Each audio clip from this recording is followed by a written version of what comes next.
ಈಗಿನ ಕಾಲದಲ್ಲಿ ಎಲ್ಲರೂ ದುಡ್ಡಿಗೋಸ್ಕರನೇ ಪ್ರೊಫೆಷನ್ ಆಯ್ಕೆ ಮಾಡ್ಕೊಳ್ತಾರೆ. ಅಥವಾ ಈ ಹುಡುಗಿ ನೋಡ್ತಿದ್ರೆ ತುಂಬಾನೇ ಖುಷಿ ಆಗ್ತದೆ ಮೌಲ್ಯ.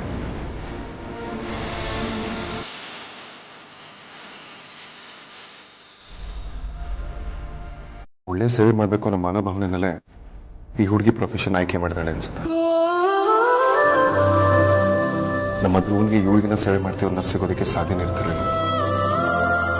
ಇವಳು ಸಿಕ್ಕಿರೋದು ನಿಜವಾಗ್ಲೂ ನಮ್ಮ ಅದೃಷ್ಟನೇ ನಿಜ.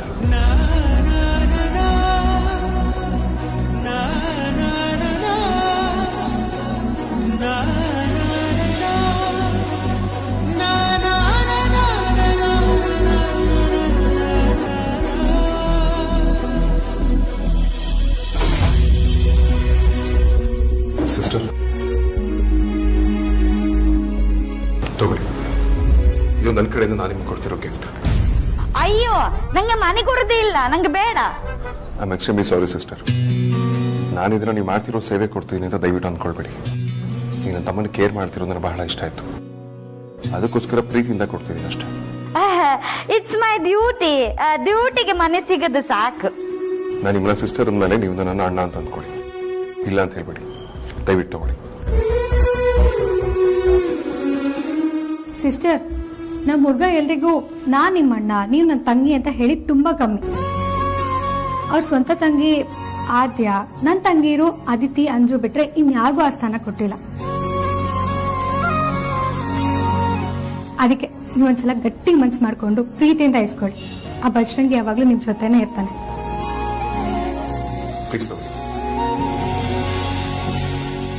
Thank you sir.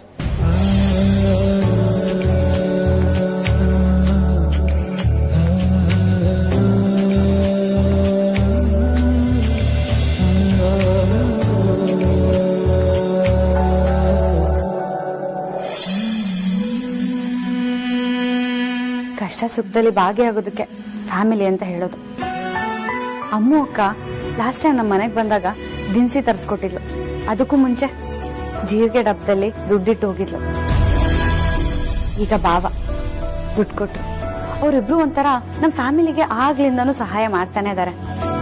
ಅವ್ರಿಗೆ ಎಷ್ಟು ಥ್ಯಾಂಕ್ಸ್ ಹೇಳಿದ್ರು ಕಡಿಮೆನೆ.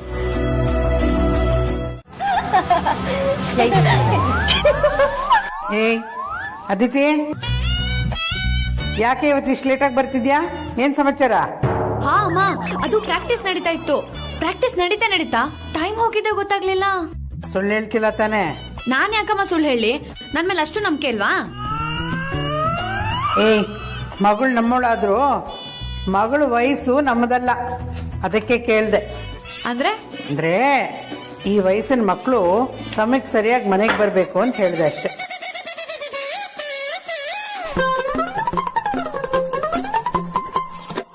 ಏನೇ ಅದು ಕೈಯಲ್ಲಿ ಏನೋ ಹಿಡ್ಕೊಂಡಿರೋ ಆಗಿದೆ?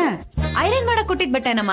ಏ ಅದಿತಿ, ನಿಮ್ ಕಾಲೇಜಿಂದ ಅವ್ರು ಯಾರೋ ಮೇಷ್ಟ್ರು ನಾರಾಯಣ ಸ್ವಾಮಿ ಫೋನ್ ಮಾಡಿದ್ರು ಕಣೆ.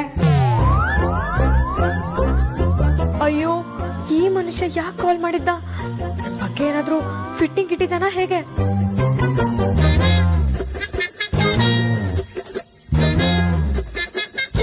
ಯಾಕೆ ಸುಮ್ನಾಗ್ಬಿಟ್ಟೆ? ಏನು ಅಂತ ಕೇಳಲ್ವಾ? ಅಮ್ಮ, ಅದು ಅಷ್ಟೇ ಹೇಳ್ದವಳು ಏನಂತ ಹೇಳಲ್ವಾ? ಏನ್ ಹೇಳು ವಿಷಯ? ಅವ್ರ ಮಗಳ ಮದ್ವೆ ಅಂತೆ ಕಣೆ. ನಮ್ಮ ಆರ್ತಿ ಮದ್ವೆಗೆ ಅವ್ರ ಮನೆಯವರೆಲ್ಲ ಬಂದಾಗ ಅಡ್ಗೆ ತುಂಬಾ ಇಷ್ಟ ಆಗೋಯ್ತಂತೆ. ಅದಕ್ಕೆ ಅವ್ರ ಮಗಳ ಮದ್ವೆಗೆ ಹೋಳಿಗೆ ಲಾಡು ಎಲ್ಲ ನಾವೇ ಮಾಡ್ಕೊಡ್ಬೇಕು ಅಂತ ಕೇಳ್ತಿದ್ದಾರೆ. ಅಷ್ಟೇನಪ್ಪ ರೀ, ಮಾಡ್ಕೊಟ್ರಾಯ್ತು ಬಿಡಮ್ಮ. ಹಾ,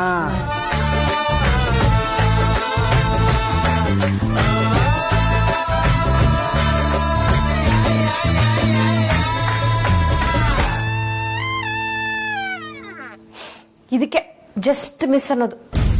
ದೇವ್ರೆ, ನನ್ನ ಕಾಪಾಡ್ಬಿಟ್ಟೆ.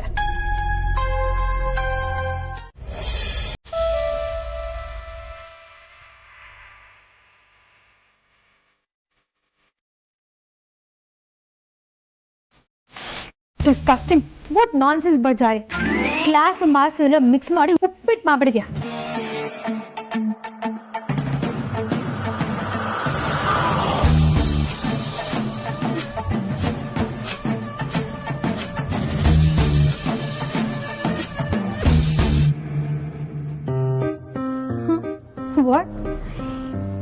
ಸ್ಯಾರಿಗೆ ಇಯರಿಂಗ್ಸ್ ಮ್ಯಾಚ್ ಮಾಡ್ತಾ ಇದೆಯಾ? ಪಕ್ಕ ಮಿಕ್ಸ್ ಮ್ಯಾಚ್ ಇದು. ಕ್ಲಾಸ್ ಬೇರೆ ಮಾಸ್ ಬೇರೆ. ಕ್ಲಾಸ್ ಮತ್ತೆ ಮಾಸ್ ಮಧ್ಯೆ ಒಂದು ಲೈನ್ ಎಳೆಯೋದನ್ನ ಕಲ್ತ್ಕೊ.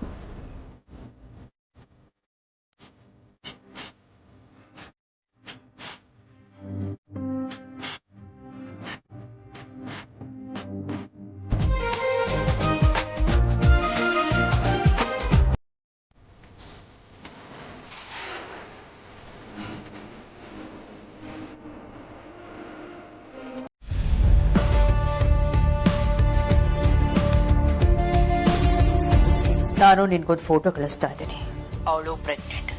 ಅವಳ ಹೊಟ್ಟೆಲಿರೋ ಮಗುಗೇನಾದ್ರೂ ತಾಗಿ ಮಗು ಸತ್ತು ಹೋಗ್ಬೇಕು. ಆದ್ರೆ ತಾಯಿ ಸಾಯಿ. ಮೇಡಮ್, ನೀವ್ ಹೇಳಿದ ಕೆಲಸ ಮಾಡೋದು ತುಂಬಾ ಕಷ್ಟ ಆಗುತ್ತೆ.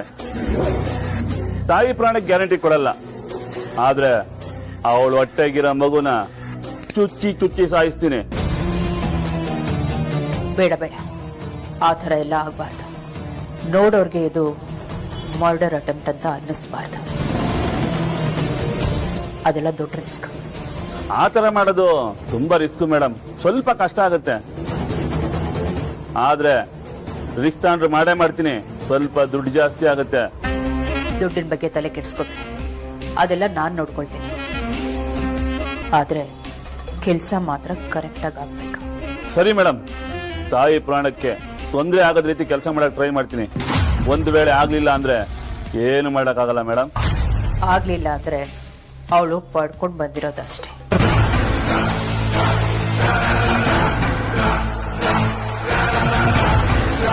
ಆರ್ತಿ ಮಗು ಸತ್ತರೆ ಅಕ್ಕ ತಂಗಿದ್ರ ಮಧ್ಯೆ ಜಗಳ ತಂದಿಡಕ್ಕೆ ಒಂದು ಒಳ್ಳೆ ಅವಕಾಶ ಸಿಕ್ಕಾಗತ್ತೆ.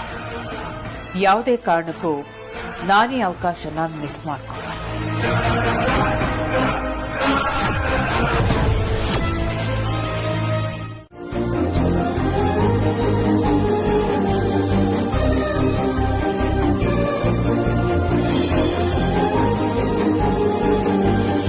ಇಲ್ಲಿ ನೋಡು ಧ್ರುವ, ನಿನ್ ಫೇವ್ರೆಟ್ ಕಲರ್ ಶರ್ಟ್ ತಂದಿದ್ದೀನಿ.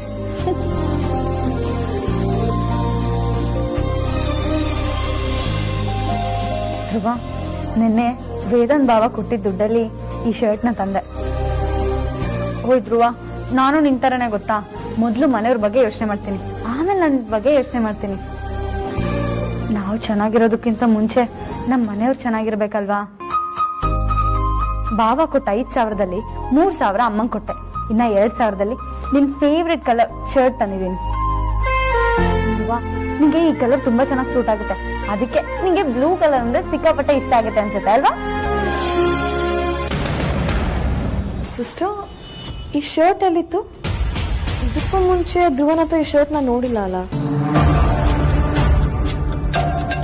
ಆಕ್ಸಿಡೆಂಟ್ ಆಗೋಕ್ಕಿಂತ ಮುಂಚೆ ನಾನು ಶಾಪಿಂಗಿಗೆ ಹೋಗಿದ್ದೀನಿ, ಬಟ್ ಅವಾಗ ಈ ಶರ್ಟ್ ಅವ್ನು ತಗೊಂಡಿರ್ಲಿಲ್ಲ. ಇವಾಗ ಹೇಗೆ ಬಂತು? ಮೇಡಮ್, ಅದು ವಾರ್ಡ್ರೋಬ್. ಹೌದಾ, ಸರಿ, ಇದನ್ನ ಧ್ರುವನ್ ಕುಡ್ಸಿ ಅದನ್ನ ವಾರ್ಡ್ರೋಬ್ ಇಟ್ಬಿಡಿ.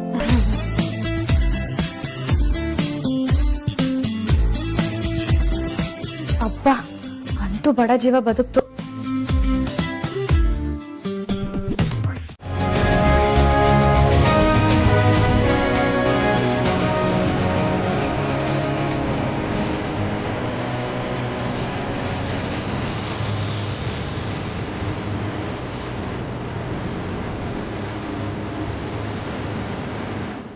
ವಿಕಾಸ್, ನೀನ್ ಎಲ್ಲಿಗೆ ಅಂತ ಕೇಳ್ತಿದ್ದೀರಾ? ಇದೆ ಅಜ, this is your surprise.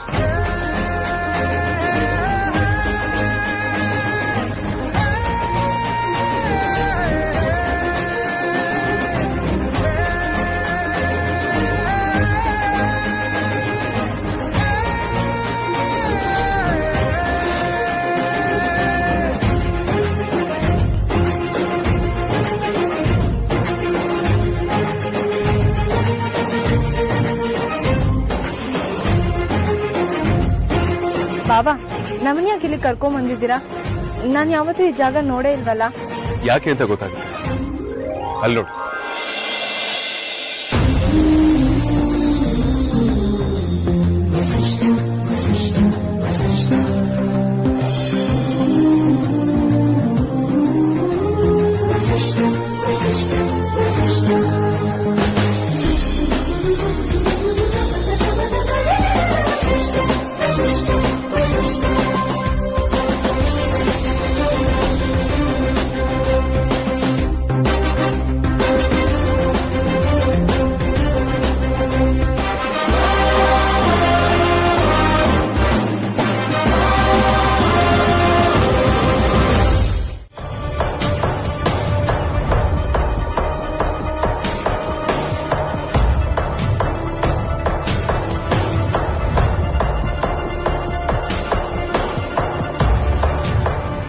Excuse me, door ಹಾಕೊಂಡು ಏನ್ ಮಾಡ್ತಾ ಇದ್ರಿ?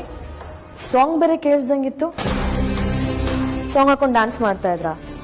ಅಲ್ಲ, ನಮಗೆ ಕಾಮನ್ ಸೆನ್ಸ್ ಇಲ್ವಾ? ಅವ್ರಿಗೆ ಹುಷಾರಿಲ್ಲ, ಹಂಗೆಲ್ಲ ಮಾಡಬಾರ್ದು ಅಂತ ಅಂದ್ಬಿಟ್ಟು. ಅದು ಏನ್ ಮಾಡ್ತಾ ಇದೆ ಅಂತ ನಿಜ ಹೇಳಿದ್ರೆ ಸರಿ, ಇಲ್ಲ ಅಂದ್ರೆ ನಿಮ್ಮ ಹೈಯರ್ ಅಥಾರಿಟೀಸ್ಗೆ ಕಂಪ್ಲೇಂಟ್ ಕೊಡ್ಬೇಕಾಗತ್ತೆ. ಅಯ್ಯಯ್ಯೋ, ಹಾಗೆಲ್ಲ ಮಾಡಬೇಡಿ. ನಾನು ಅಂಥದ್ದೇಂತ ಮಾಡಿಲ್ಲ, ಆಯ್ತಾ? ನೀವು ನಿಜ ಹೇಳೋ ತರ ಕಾಣಿಸ್ತಾ ಇಲ್ಲ. ತಾಳಿ, ನೀವು ಇದಂತ ನಂಗೆ ಕಾಲ್ ಮಾಡ್ತೀನಿ. ಅಯ್ಯೋ ಅದಕ್ಕೆ ಬೇಡ. ಅದಕ್ಕೆ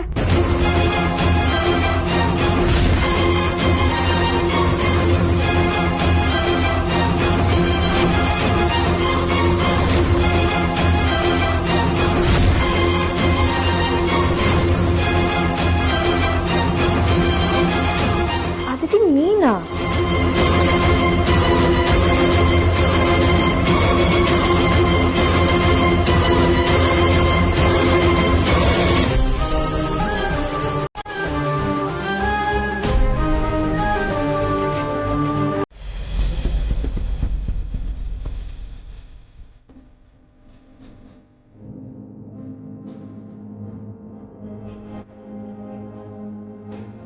ಅದಿತಿ, ನರ್ಸ್ ಗೆಟಪ್ ಪ್ರದೀಪ್ ನೀನಾ? ಅದಕ್ಕೆ ನೀನ್ಯಾಕೆ ಈ ಗೆಟಪ್ಪಲ್ಲಿ ಇದೆಯಾ? ನಮ್ಮ ಮನೆಗೆ ಬರಬೇಕು ಅಂದ್ರೆ ಡೈರೆಕ್ಟಾಗೆ ಬರ್ಬೋದು ಅಲ್ವಾ? ಅಲ್ಲ ಅದಿತಿ, ಈಗ ಕೆಲಸ ಮಾಡ್ತಿದೀಯಲ್ಲ, ನಿನ್ನ ಉದ್ದೇಶ ಆದ್ರೂ ಏನು? ಅದಕ್ಕೆ ಅದು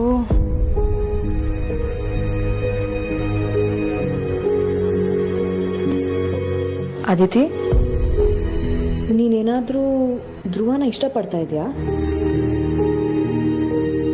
ಅದಿತಿ, ನಿನ್ನೆ ಕೇಳ್ತಾ ಇರೋದು. ಹೌದಕ್ಕೆ ನಂಗೆ ಧ್ರುವ ಅಂದ್ರೆ ತುಂಬಾ ಇಷ್ಟ. ಅವನಿಗೂ ನಾನಂದ್ರೆ ತುಂಬಾ ಇಷ್ಟ. ಅದಕ್ಕೆ ನಾವಿಬ್ರು ಲವ್ ಮಾಡ್ತಿದ್ದೀವಿ. ನಿಜಾನೇನೆ? ಇದ್ಯಾವುದೇ ಹೊಸ ಕತೆ? ಇದೆಲ್ಲ ಯಾವಾಗ ಶುರು ಆಯ್ತು? ತುಂಬಾ ದಿನದಿಂದ ನಡೀತಿದೆ. ಅದಕ್ಕೆ ಆದ್ರೆ ನಾನ್ ಧ್ರುವಂಗ್ ಪ್ರಪೋಸ್ ಮಾಡಿದ್ ಮಾತ್ರ ನಿಮ್ಮನೆ ದೀಪಾವಳಿ ಫಂಕ್ಷನ್ ಇತ್ತಲ್ಲ ಆಗ. ಆಮೇಲೆ ಧ್ರುವನು ನಂಗೆ ಪ್ರಪೋಸ್ ಮಾಡ್ದ. ಆದ್ರೆ ನಾನು ಏನೇನೋ ಕಂಡೀಷನ್ ಹಾಕ್ದೆ. ಅದೇ ಶಾಕ್ನಲ್ಲಿ ಬರುವಾಗ್ಲೇ ಆಕ್ಸಿಡೆಂಟ್ ಆಗಿತ್ತು.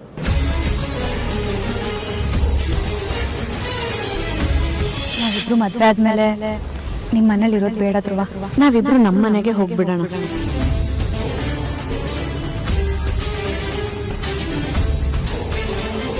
ನನ್ಗೆ ಯೋಚನೆ ಮಾಡೋಕ್ಕೆ ಸ್ವಲ್ಪ ಟೈಮ್ ಬೇಕು.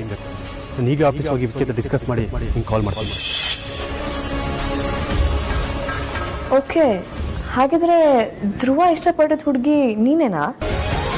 ಹ್ಞೂ, ಅದಕ್ಕೆ ಒಳ್ಳೇದಾಯ್ತು ಬಿಡು. ಇವಾಗ್ಲೇ ವಿಷಯನ ಎಲ್ಲರಿಗೂ ಹೇಳ್ತೀನಿ, ತುಂಬಾ ಖುಷಿ ಪಡ್ತಾರೆ. ಅಯ್ಯೋ, ಅದಕ್ಕೆ ಅನ್ಸಕ್ಕೆ ಈಗಲೇ ಈ ವಿಷಯನ ಎಲ್ಲರಿಗೂ ಗೊತ್ತಾಗೋದು ಬೇಡ. ಯಾಕೆ ಬೇಡ ಅಂತಿದ್ಯಾ? ವಿಷಯ ಗೊತ್ತಾದ್ರೆ ಏನಾಗತ್ತೆ? ನಾಟಕನೇ ಆಗಿರ್ಲಿ, ಸಿನಿಮಾನೇ ಆಗಿರ್ಲಿ, ಸಮಾಜಕ್ಕೆ ನಾವೇನಾದ್ರೂ ಒಳ್ಳೇದನ್ನ ಹೇಳ್ಬೇಕು. ಈ ತರ ಪೇಷಂಟ್ಗಳಿಗೆ ಕೊಟ್ಟು ಮದ್ವೆ ಮಾಡುವಂತಲ್ಲ.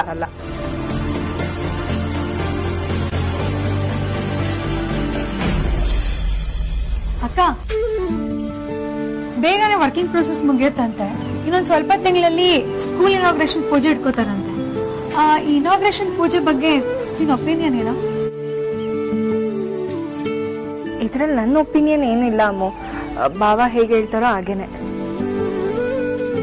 ನಮ್ ಮಗುಗೆ ಅಂತ ಇಂಥ ದೊಡ್ಡ ಗಿಫ್ಟ್ ಕೊಟ್ಟಿರ್ಬೇಕಾದ್ರೆ ಅವ್ರಿಗೆ ಏನ್ ಮಾಡ್ಬೇಕು ಅಂತ ಗೊತ್ತಿರುತ್ತಲ್ವಾ? ಅವ್ರಿಗೆ ಹೇಗ್ ಅನ್ಸುತ್ತೋ ಹಾಗೆ ಮಾಡ್ಲಿ.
ನಡೆ ಹೋಗಿ.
ಬಂದು ನಿನ್ನನ್ನ ಕಾಪಾಡ್ಬಿಟ್ಟ.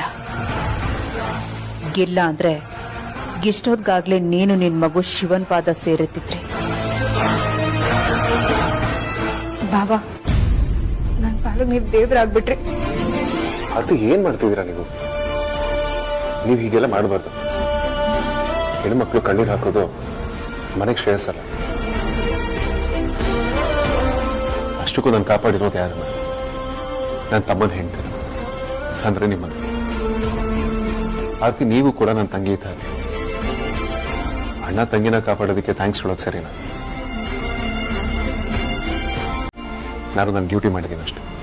ನೀವು ಇದಕ್ಕೆಲ್ಲ ನಾನು ಏನೋ ದೊಡ್ಡ ಸಾಧನೆ ಮಾಡಿದ್ದೀನಿ ಅನ್ನೋ ಥರ ಕಾಲ್ಗೆಲ್ಲ ಬೀಳೋದಕ್ಕೆ ಬರಬಾರ್ದು ಪ್ಲೀಸ್.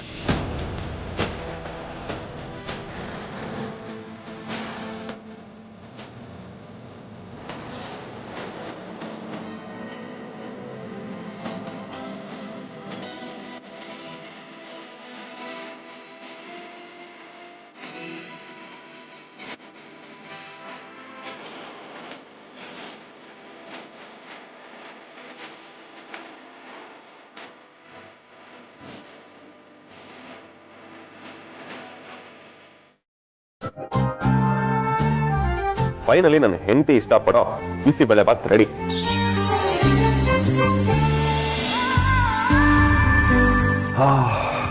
ಘಮ ಘಮ ಅಂತಿದೆ.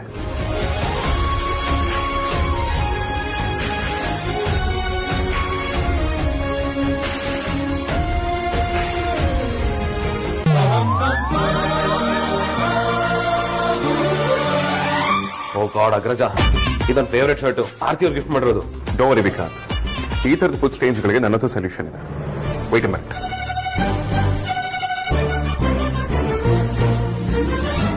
ನ್ಯೂ ಟೈ ಡಬಲ್ ಪಾರ್. ಇದು ಎವ್ರಿಡೇ ಟಫ್ ಸ್ಟೇನ್ಸ್ ನ ಯಾವುದೇ ಬ್ರಷ್ ಅಥವಾ ಬಾರ್ ಇಲ್ಲದೆ ತೆಗೆಯುತ್ತೆ.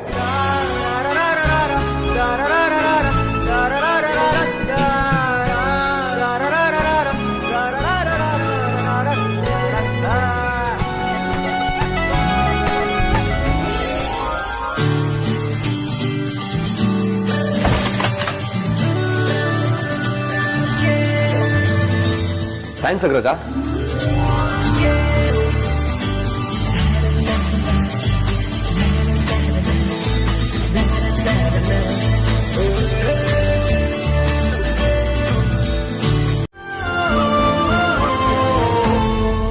ಇಲ್ಲ ಬಾಬಾ, ಖಂಡಿತವಾಗ್ಲೂ ಈ ಸತಿ ನನ್ಗೆ ಅಮ್ಮು ಮೇಲೆ ಆ ಥರ ಎಲ್ಲ ಏನು ಅನ್ಸಿಲ್ಲ. ನೀವಿಬ್ರು ನನ್ನ ಕಾಪಾಡೋದಕ್ಕೆ ಎಷ್ಟು ಕಷ್ಟಪಟ್ರಿ ಅಂತ ನಾನೇ ನನ್ನ ಕಣ್ಣಾರ ನೋಡ್ದೆ. ಇವತ್ ನೀವಿಬ್ರು ಆ ಜಾಗದಲ್ಲಿ ಇಲ್ಲ ಅಂದಿದ್ರೆ ಇಷ್ಟೊತ್ತಿಗೆ ನಾನು ಈ ಭೂಮಿ ಮೇಲೆ ಇಡ್ತಿರ್ಲಿಲ್ಲ.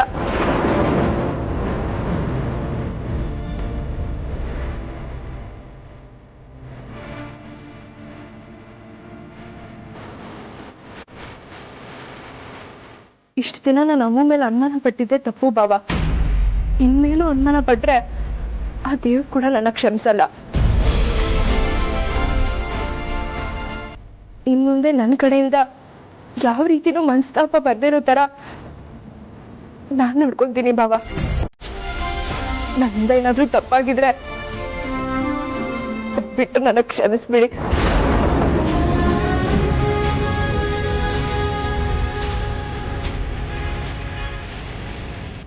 ಆರ್ತಿ, ನೀವು ಕೈ ಮುಗಿಬಾರ್ದು. ನೀವು ಮನೆಗೆ ಮಗು ಕೊಡ್ತಿರೋ ಮಹಾಲಕ್ಷ್ಮಿ. ನಿಮ್ ಕಣ್ಣಲ್ಲಿ ನೀರು ಬಂದ್ರೆ ಮನೆಗೆ ಒಳ್ಳೇದಾಗಲ್ಲ. ಇನ್ ಮುಂದೆ ನೀವಿಬ್ರು ಖುಷಿಯಾಗಿ, ನೀವಿಬ್ರು ಖುಷಿಯಾಗಿದ್ರೆ ನಾವೆಲ್ಲ ನೆಮ್ಮದಿಯಾಗಿರೋದಕ್ಕೆ ಸರ್. ನಿಮ್ಮ ಮನೇಲೂ ಖುಷಿ ಇರುತ್ತೆ.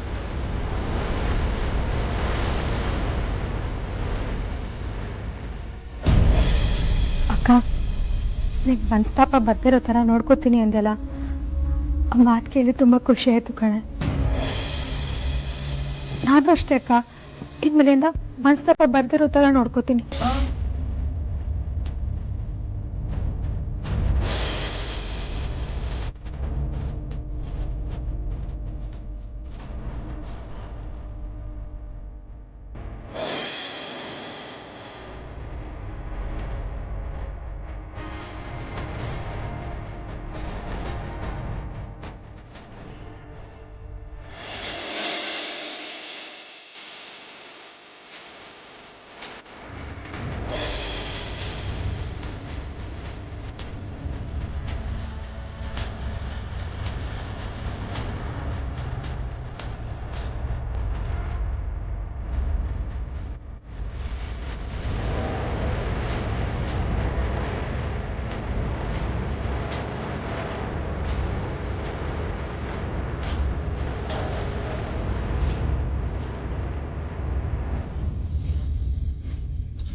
ಏನ್ ಈ ತರ ಮಾತಾಡ್ತಾ ಇದ್ಯಾ?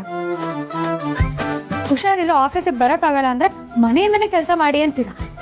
ಮನೇಲಿ ಕುತ್ಕೊಂಡು ಸ್ಯಾಲರಿ ಕೇಳಿದ್ರೆ ಆಫೀಸಿಗೆ ಬಂದು ಮಾತಾಡ್ಬೇಕು, ಅನ್ಪ್ರೊಫೆಷನಲ್ ಅಂತೀರಾ. ಅಲ್ಲ, ಎಲ್ಲಾ ಎಂಪ್ಲಾಯೀಸ್ಗೂ ಇದೇ ತರ ಕಾರಣ ಕೇಳೇ ಸ್ಯಾಲರಿ ಕೊಡ್ತೀರಾ ಇಲ್ಲ ತಾನೆ? ಮತ್ ನನಗ್ ಮಾತ್ರ ಯಾಕೆ ತಾತ್ಸಾರ? ಹ, ಅವೆಲ್ಲ ನನಗೆ ಗೊತ್ತಿಲ್ಲ. ಸ್ಯಾಲರಿ ವಿಷಯಕ್ಕೆ ಬಂದ್ರೆ ನನ್ ಪಕ್ಕಾ ಪ್ರೊಫೆಷನಲ್. ಲೆಕ್ಕಕ್ಕೆ ಲೆಕ್ಕ, ₹1 ಬಿಡೋ ಮಗಳೇ ಅಲ್ಲ. ಅದ್ ನೀನಾದ್ರೂ ಅಷ್ಟೇ, ಯಾರಾದ್ರೂ ಅಷ್ಟೇ. ಅಮೂಲ್ಯ ಮಂಜುನಾಥ್ ಅವರೇ, ನೀವು ವೇದಾಂತ್ ವೆಂಚರ್ಸ್ MD ವೇದಾಂತ್ ವಸಿಷ್ಠ ಅವ್ರನ್ನ ಮದುವೆ ಆಗಿದೆ. ಸೊ ಮ್ಯಾನೇಜ್ಮೆಂಟ್ ಅಲ್ಲಿ ನೀವು ಕೂಡ, ಹಾಗಾಗಿ ನೀವು ಸ್ಯಾಲರಿನೆಲ್ಲ ಕೇಳೋ ಹಾಗೆ. ವೇದಾಂತ್ ವಸಿಷ್ಠ ಅವರೇ, ನಾನು ಕೇಳ್ತಿರೋದು ನನ್ನ ಹಳೆ ಬಾಕಿನ. ಅದನ್ನ ಪ್ಲೀಸ್ ಇವತ್ತೇ ಕ್ಲಿಯರ್ ಮಾಡ್ಕೊಡಿ. ಬ್ಯಾಲೆನ್ಸ್ ಎಷ್ಟು? ಒಟ್ಟು 6 ತಿಂಗಳು ಸಂಬಳ ಬರ್ಬೇಕು. ಮದ್ವೆ ಮುಂಚೆ 3 ತಿಂಗಳು ಎಕ್ಸ್ಟ್ರಾ ಮಾಡಿತ್ತು, ಮದ್ವೆ ಆದ್ಮೇಲೆ 3 ತಿಂಗಳು ವರ್ಕ್ ಫ್ರಮ್ ಹೋಮ್ ಮಾಡಿತ್ತು, ಜೊತೆಗೆ ಇನ್ಕ್ರಿಮೆಂಟ್ ಕೂಡ ಸೇರ್ಸ್ಕೊಡ್ಬೇಕು, ಆಮೇಲೆ ಬೋನಸ್ ಕೂಡ ಆಗ್ಬೇಕು, ಜೊತೆಗೆ ಓವರ್ ಟೈಮ್ ಮಾಡಿದ್ರೆ ಅದನ್ನು ಕೊಡ್ಬೇಕು. ಹೌದಾ? ಸರಿ ಇರು, ಬಂದೆ.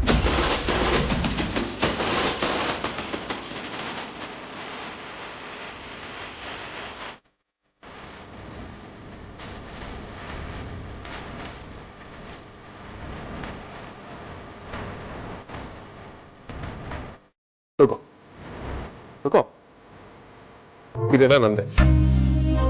ನಂದು ಅಂದ್ಮೇಲೆ ಇದೆಲ್ಲ ನೀನು. ಅಲ್ಲಿರೋ ಅಷ್ಟು ಕಾರ್ಡ್ಸ್ಗಳಿಗೂ ಲಿಮಿಟ್ ಜಾಸ್ತಿ ಇದೆ. ನೀನು ಎಷ್ಟು ಬೇಕಾದ್ರೂ ಖರ್ಚು ಮಾಡ್ಬೋದು. ಒಟ್ನಲ್ಲಿ ನೀನು ಖುಷಿಯಾಗಿದ್ರೆ ನನಗೆ ಅಷ್ಟೇ ಸಾಕು. ಆಗಲ್ಲ ಕಣಯ್ಯ, ಹೆಂಡತಿ ಲೆಕ್ಕನೇ ಬೇರೆ, ಎಂಪ್ಲಾಯ್ ಲೆಕ್ಕನೇ ಬೇರೆ.